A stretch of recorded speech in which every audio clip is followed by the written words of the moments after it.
Bom dia, meu nome é Lucas, sou do primeiro ano da...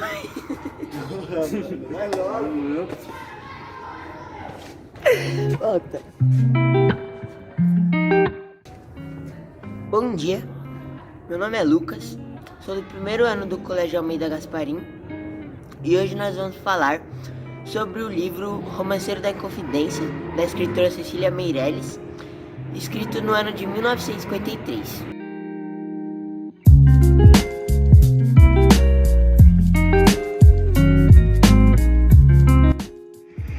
Bom dia pessoal, eu sou o Guilherme, esse aqui é o Brian e agora a gente vai falar um pouco sobre o contexto histórico desse livro. Esse livro que foi escrito em 1953 e ele que falava sobre a Inconfidência Mineira basicamente.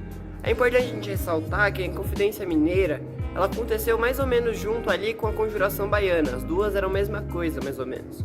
Então eu vou explicar um pouco do que foi essa Conjuração Baiana e o Brian vai falar um pouco sobre a Inconfidência Mineira e aí a gente vai ligar isso com o livro, tá bom? Então é importante a gente saber que a Conjuração Baiana foi um movimento de revolução que aconteceu em 1798. O principal motivo para ela foi a insatisfação das elites com as diversas taxas que eles estavam sofrendo ali pelo governo. Esse movimento ele não foi somente elitista, pois ele teve apoio também, um grande apoio do povo que também estava muito insatisfeito com a falta de alimento nas mesas que eles estavam tendo, com a crise até mesmo monetária, ou seja, estava todo mundo insatisfeito com o que eles estavam vivendo. E aí juntou as elites insatisfeitas com as taxas e o povo insatisfeito com a falta de alimentos e foi criada a Conjuração Baiana. A Conjuração Baiana aconteceu em 1758 e ela nem chegou a acontecer na verdade. Pois na cidade de Salvador, quando estava prestes a acontecer esse movimento, foram sendo espalhados diversos panfletos avisando o que ia acontecer, chamando o povo, convocando o público para participar dessa revolução. O que aconteceu foi que o governo encontrou esses panfletos e acabou descobrindo de tudo isso. E é claro que eles não iam deixar isso acontecer.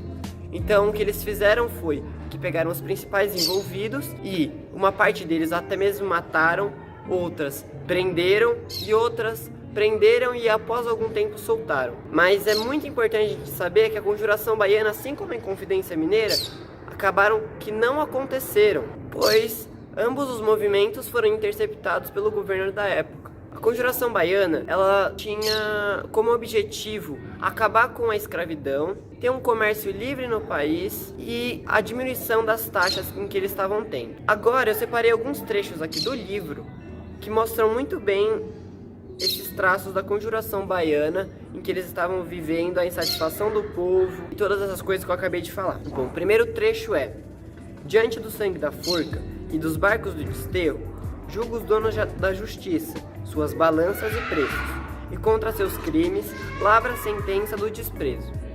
Esse é um ótimo trecho, vendo em que a Conjuração Baiana aconteceu num período onde as pessoas nem sequer tinham comida nas suas mesas. Carne era uma coisa inexistente para eles, nem existia nos mercados praticamente. Então esse trecho ele deixa bem claro a situação em que essas pessoas estavam vivendo. O próximo trecho é: acusações, sentinelas, bacamarte, algema, escolta, o olho ardente da perfídia, a velar na noite morta, a umidade dos presídios, a solidão pavorosa, duro ferro de perguntas, com sangue em cada resposta, e a sentença que caminha e a esperança que não volta, e o coração que vacila e o castigo que galopa. Esse é outro trecho que marca muito bem a opressão que essas pessoas viviam, a constante violência e a falta de liberdade em que essas pessoas viviam. A época em que eles estavam vivendo foi muito problemática. Agora o Brian vai falar um pouco sobre a Inconfidência Mineira, em que situação ela aconteceu, como ela aconteceu, as principais características dela, e depois ele vai fazer um resuminho sobre o livro. Bom dia, sou o Brian e vou falar sobre a minha parte sobre a Inconfidência Mineira. A Inconfidência Mineira, ou Conjuração Mineira, se preferir, aconteceu no século XVIII, em 1789. Foi um movimento de revolta contra a coroa de Portugal, que a elite, foi feito pela elite de Minas Gerais, que estavam incontentes pelo fato de ter a cota de 100 arrobas de ouro anuais e pelo controle de Portugal na época. Essa revolta tinha o objetivo em beneficiar o Brasil, criando repúblicas, universidades e tirando toda a influência de Portugal no país. A Inconfidência, porém, não aconteceu, porque um de seus participantes alertou a coroa de Portugal sobre todo o planejamento. E com isso, todos os participantes foram condenados, mas a rainha de Portugal conseguiu poupar todos eles, menos um, que era o Tiradentes, que ele foi enforcado, então esquartejado em praça pública, e seus membros foram separados no caminho de Minas Gerais até Rio de Janeiro. Por fim, vou falar sobre o resumo da obra. A obra, dentre as páginas 141 a 198, mostram todo em forma de poema os acontecimentos ocorridos na época do século XVIII, onde mostra a visão de vários brasileiros sobre os eventos como o enforcamento de Tiradentes e também a cobrança do quinto, que é 100 arrobas anuais por ano de ouro, e também até mesmo a revolta que o seu país fez contra o rei de Portugal. Então ele mostra exatamente o que os sentimentos e sensações de todos os habitantes brasileiros, não importa a posição social, como por exemplo alferes, militares ou bêbados e até mesmo prisioneiros, todos que viveram na época e viram todos os eventos acontecerem. E agora eu vou falar sobre uns trechos do livro que comprovam essa afirmação. Era um homem loucaz e quis fazer das Minas uma grande nação. Ninguém faz o que quer, ninguém sabe o que faz. E os culpados, quem são?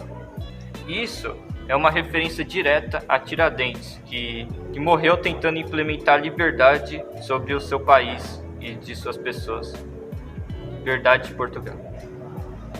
Não era uma festa, não era um enterro, não era verdade, não era eu.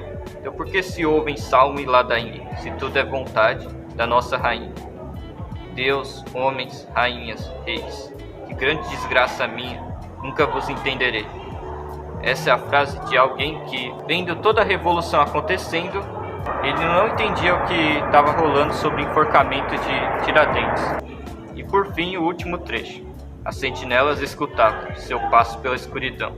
Trazia de volta essa pedra, que não pôde ser lapidada. Frustrada joia, de quem era? A quem seria destinada? Isso faz referência direta à cota do quinto, ou seja, a cota de 100 arrobas por ano, que muitos dos sentinelas de Portugal iam buscar esse dinheiro da população. Essa foi a nossa apresentação. Se gostou do vídeo, deixe seu like, se inscreva-se no nosso canal e se quiser opinar sobre, deixe aqui nos comentários. Valeu, tchau, Valeu. tchau.